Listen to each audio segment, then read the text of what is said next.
Hello and welcome back to another video. Today I'm going to be eating and reviewing Kage. This fruit is one I've been particularly interested in because of the whole clone auto farm thing.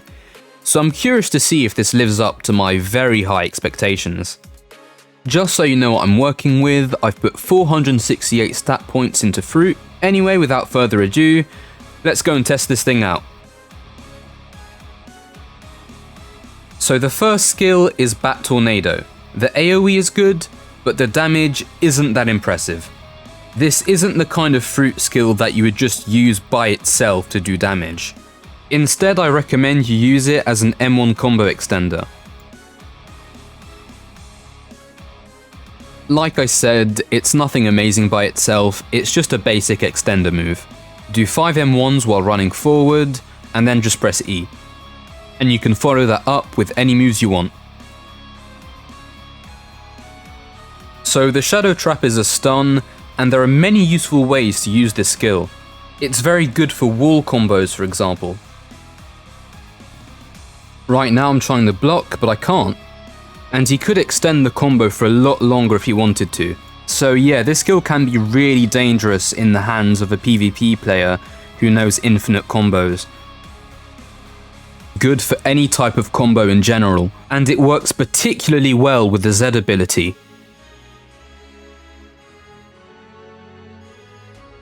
So Kage's travel ability is like a long distance dash, and while it's not as good as a flight ability, the distance and the speed stay the same no matter what your HP is. Still though, as the name of the skill suggests, it's not that good for anything other than fleeing. Also, this skill only goes in one direction, which means if you drown, you drown. If this skill was a Q dash, it would be the best Q dash in the game, no question. But as a travel skill, I think this is one of the worst. The speed and distance staying the same no matter what is the only good thing it has going for it. Shadow's Grasp is one of Kage's best abilities. This is a mouse aim ability, which means that the attack will happen wherever you place your cursor. Take the word wherever with a grain of salt though. I'm sure the range isn't infinite, but regardless you can pretty much never miss this move. If you want, you can use this move as a guard breaker, but it's much better to use it as a combo finisher. If you're a really good PvP player and you know some really strong combos, and you've already done a ton of damage, why wouldn't you want to add an unmissable, unblockable attack at the end? It's basically free damage.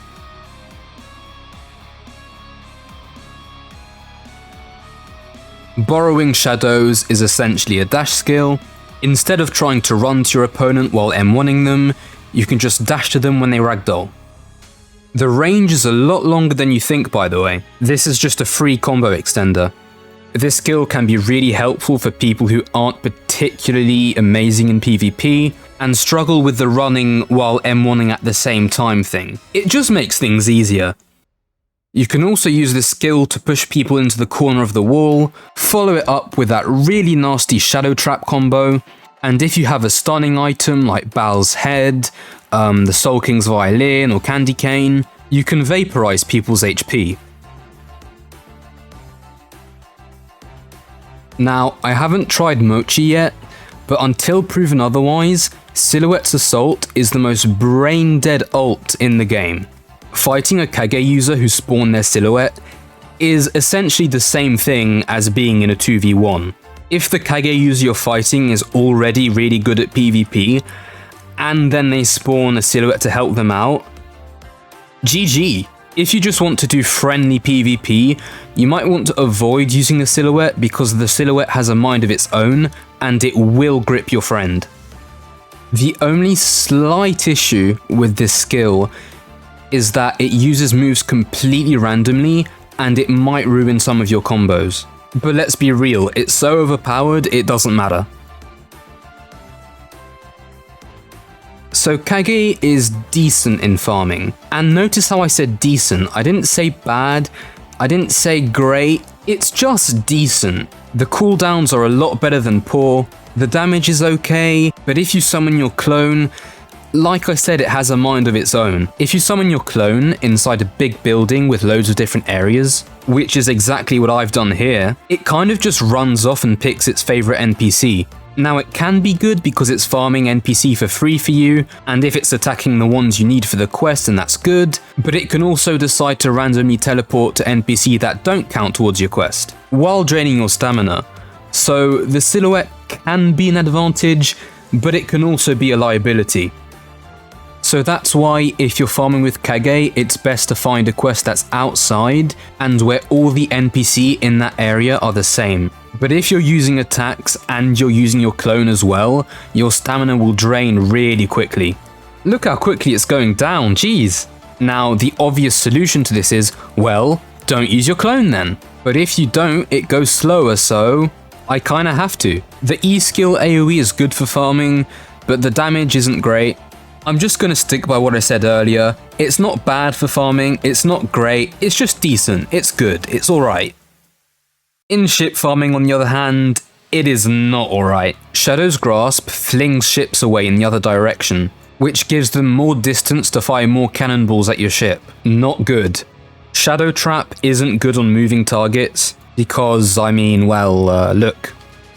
Bat Tornado is only good if I actually get on the enemy ship. X is a really bad idea because you'll either just glitch yourself inside a ship or drown, or maybe both. The silhouette, I'm using it right now and it's not very helpful. It could be useful for AFK ship farming if you want some extra damage though.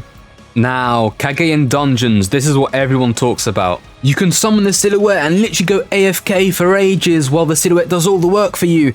Well, yeah, but also no. Yes, the silhouette is insanely overpowered for dungeons, I'm not denying that, but there are two things you need to know. So first, hiding in a corner and letting the silhouette do all the work for you is something that only works on the Sky Island map. The second thing you need to know is that you can't actually go AFK. For example, at wave 12, the silhouette wasn't properly targeting the NPC until I moved about a bit. It did a good job taking out most of the NPC, but the last one I had to go and take care of myself because the silhouette just wasn't doing anything. And before you say, oh, the silhouette did a good job, it only left one NPC alive, it's not a big deal. It leaves way more NPC alive as you get to higher waves. But yeah, you can't just go to sleep and expect to be at wave 20 when you come back. I just wanted to clear that up because so many people think you can just literally do nothing and solo the entire dungeon just by using silhouette, but you actually have to interfere. You actually can do nothing on the boss waves though, and it's very competent at handling the bosses. If you're struggling and you really need to, you can help your shadow out and do even more damage to kill them even faster. But most of the time that won't be necessary. Anyway, Kage is really excellent for dungeons. It makes soloing dungeons really easy, but people have exaggerated the whole AFKing dungeons thing. Overall, I really enjoyed this fruit. I think it's very powerful and very fun, but it's not without its flaws. Although some of the skills aren't impressive by themselves, when they're together in a combo they work really well, and so far this fruit's ultimate is probably the strongest one I've seen. Like I said though, it does have some flaws and it's not great at everything. All things considered, I think I'll give it an 8 out of 10. Let me know if you agree or if you disagree in the comments, and I'll see you in the next video.